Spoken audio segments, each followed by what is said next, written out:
नमस्कार, जय हिंद दोस्तों। Welcome to study with Ayush sir. आज की इस वीडियो में हम लोग पार्ट्स ऑफ स्पीच के विषय में पढ़ने वाले हैं, तो आप लोग वीडियो के अंत तक बने रहिएगा। तो सबसे पहले हम लोग बात करते हैं definition of parts of speech. Parts of speech की परिभाषा क्या होती है, तो हम लोग इंग्लिश में बताएंगे one of the traditional categories of words divided into different parts according to their functions is called parts of speech. इसे हम और भी शार्ट भाषा में इसकी परिभाषा हम कह सकते हैं, तो उसे हम अभी आगे चर्चा करने वाले हैं। फिर हम जान लेते हैं जो पार्ट्स ऑफ स्पीच है उसकी परिभाषा हिंदी में क्या होती है। तो पार्ट्स ऑफ स्पीच की परिभाषा हिंदी में होती है शब्दों की पारंपरिक श्रेणियों में से एक को अनेक कार्यों के अनुसार अलग अलग भागों में विभाजित किया जाता है। इसे पार्ट्स ऑफ स्पीच यानी कि शब्द भेद कहा जाता है। पार्ट्स ऑफ स्पीच को हिंदी में शब्द भेद या भाषा के भेद कहते हैं। पार्ट्स ऑफ स्पीच का प्रयोग अलग अलग तरह के कार्यों को बोलने और लिखने में किया जाता है। जब किसी व्यक्ति को अपने विचार या अपनी बात किसी दूसरे व्यक्ति को बतानी हो व लिखकर पहुंचाने हो, तो हम पार्ट्स ऑफ स्पीच का प्रयोग करके वाक्यों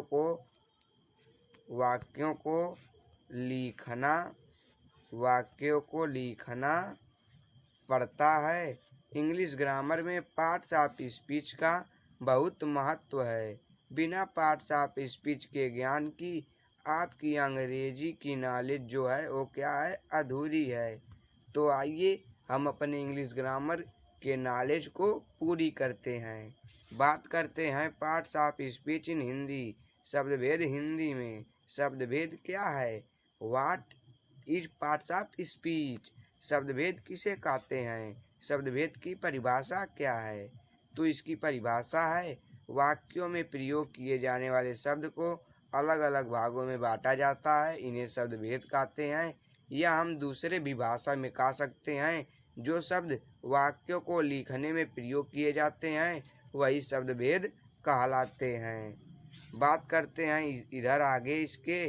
किसी भाषा में बहुत सारे शब्द होते हैं, लेकिन इनका अर्थ व प्रयोग अलग अलग तरीकों से किया जाता है।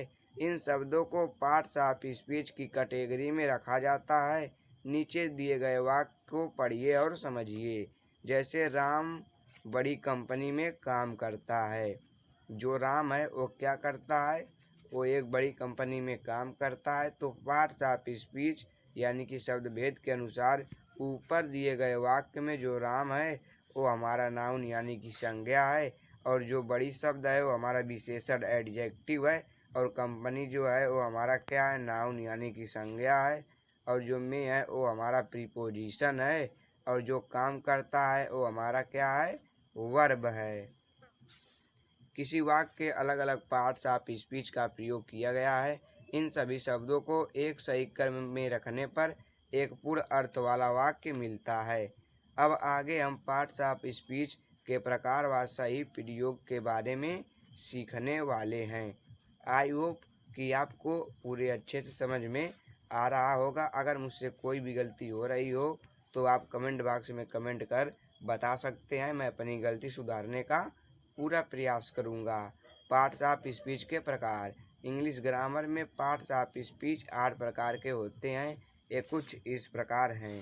पहला है नाउन जिसे कहते हैं संज्ञा, दूसरा है प्रोनाउन जिसे कहते हैं सर्वनाम, तीसरा है एडजेक्टिव जिसे कहते हैं विशेषण, चौथा है वर्ब जिसे कहते हैं क्रिया, पांचवा है एडवर्ब जिसे कहते हैं क्रिया विशेषण, छठवां है प्रीपोजिशन जिसे कहते हैं संबंध सूचक अव्यय, और जो सातवां हमारा है वो क्या है, तो है हमारा कंजक्शन। कंजक्शन को कहते हैं संयोजक अव्यय। फिर होता है इंटरजेक्शन जिसे कहते हैं विस्मय सूचक अव्यय। तो पार्ट्स ऑफ स्पीच के टोटल 8 प्रकार होते हैं। Noun, pronoun, adjective, verb, adverb, preposition, conjunction, interjection. इसे आप लोग याद कर लीजिएगा। इंग्लिश ग्रामर में 8 पार्ट्स ऑफ स्पीच होते हैं। इन्हें भाषा के भेद भी कहते हैं। जब कोई हम वाक्य लिखते या बोलते हैं तब जो शब्द प्रयोग किए जाते हैं वे सभी इन्हीं पार्ट्स ऑफ स्पीच से लिए जाते हैं। वाक्यों को शुद्ध व पूर्ण रूप देने के लिए हम संज्ञा, सर्वनाम, विशेषण, क्रिया विशेषण, संबंध सूचक तथा विस्मय बोधक शब्दों का प्रयोग करते हैं। अगर आप इंग्लिश ग्रामर को सही या शब्द में रूप में लिखना, पढ़ना और बोलना सीखना चाहते हैं तो आपको पार्ट्स ऑफ स्पीच की जानकारी होना आवश्यक है। तो पार्ट्स ऑफ स्पीच कितने प्रकार के होते हैं तो मैं अभी आपको जस्ट बताया हूँ। पार्ट्स ऑफ स्पीच 8 प्रकार के होते हैं। Noun, pronoun, adjective, verb, adverb, preposition, conjunction, interjection. तो हम लोग नेक्स्ट वीडियो में जो नाउन है उसके विषय में संपूर्ण जानकारी देने वाले हैं, यानी कि चर्चा करने वाले हैं।